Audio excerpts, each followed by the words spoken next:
So with the new 0.5 update, Return of the Ancients, after everything that I saw in there, I'm personally the most excited about Ritual. I really like Ritual. I love Ritual in Path of Exile 1. Path of Exile 2's Ritual has always been pretty lackluster. Um, so I'm pretty excited about it, all the changes that they added to it. So I got this little presentation I made in Canva, just to kind of talk about it a little bit more and just kind of really highlight some of the cool things I'm most excited about. And at the bottom right, you'll see a little bit of video clips for some bits that Jonathan was talking about for the new update, for the new rework. But overall, I'm most excited about Ritual League. There's a whole new quest line, Rite of the Nameless, which again, I think all the quest lines are really cool. I think they're all going to be fun. I think they're all a great addition to give you some more direction. And it looks like there's some chase uniques for, well, I don't know if they're chase per se, but they're tied to specifically for Ritual, potentially. At least on the website, it shows as if these come from Ritual. They're only shown on the Rite of the Nameless little section on their website. So it looks like with the new update, they did do some changes to Ritual that might not have been there in the previous version of it. Again, I can't really tell, to be honest. But it does sound like they've basically implemented to where it is similar to PoE 1, where there's an increased number of monsters per ritual.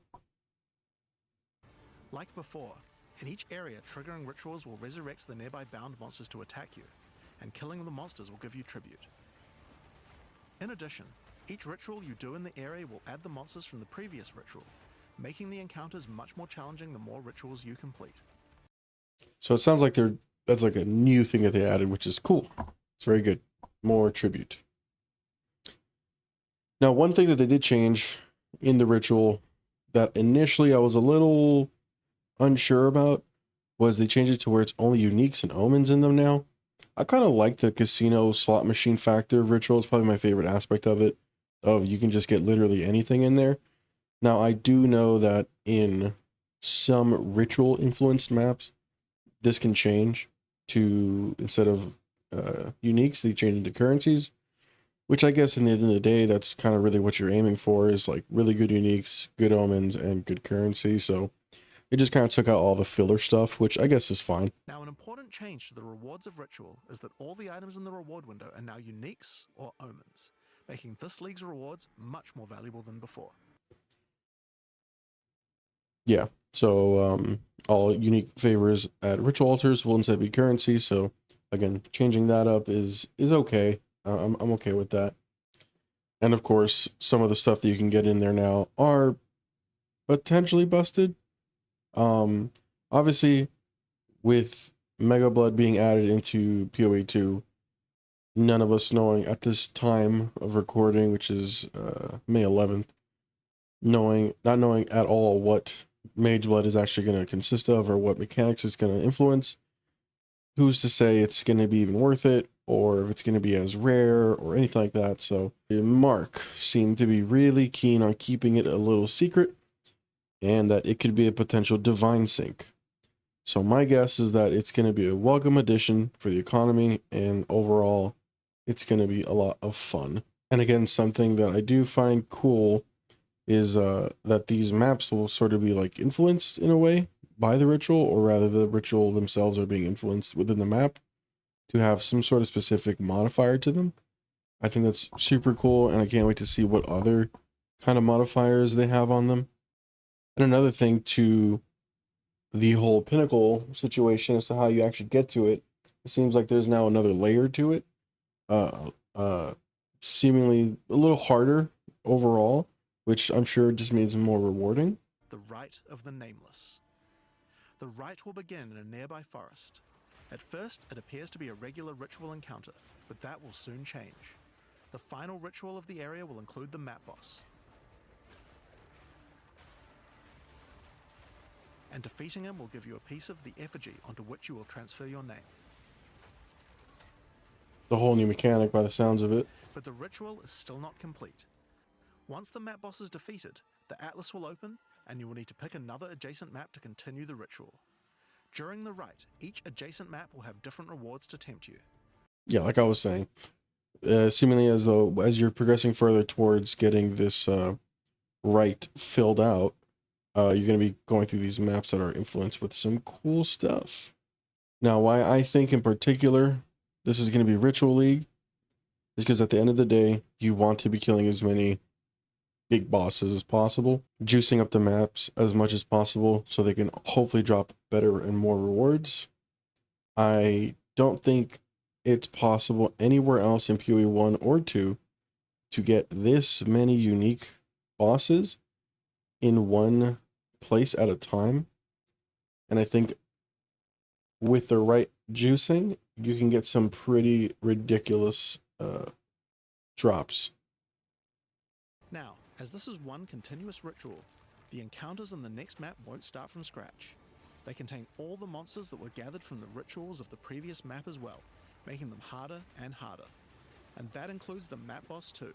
You will need to defeat both map bosses in the final encounter for your next effigy piece.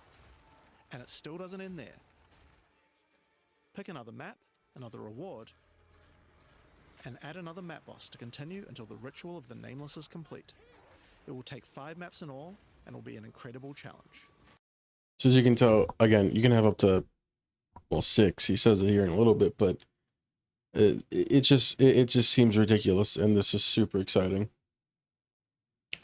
The other thing I'm most excited about probably is just the Atlas tree. Before, it was this, whatever this is. Not much going on here. Maybe there's like 2 or 3 notables at most that were really worth doing. The other one was just to kind of sort of juice it up. But now we're working with something a little bit more substantial. Now, I have been hearing a lot about how throughout the video, this number in particular for different trees changes throughout the video. So I got a 38 here, 31 points.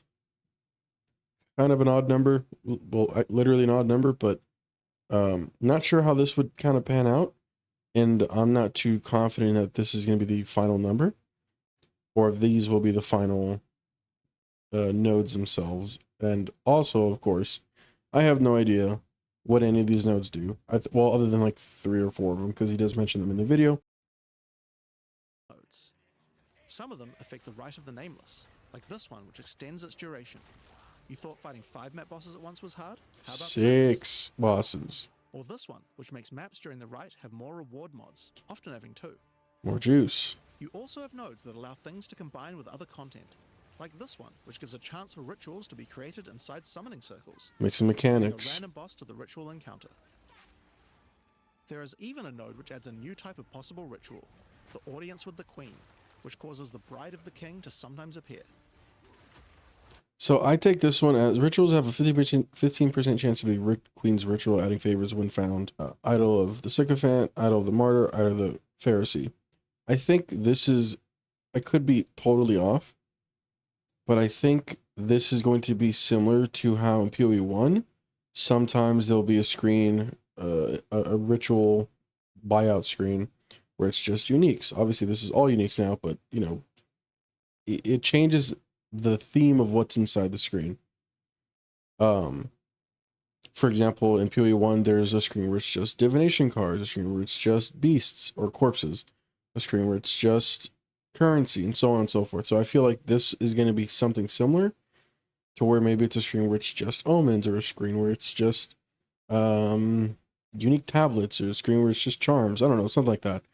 I have a feeling that's what this is. Again, who's to say until it actually comes out, or until we get patch notes in like 10 days. But overall, I think this is going to be just stellar. And knowing this is only 4 out of 18. Again, presuming this is the tree that we get on the actual update. Who knows in what ways Ritual will be influenced.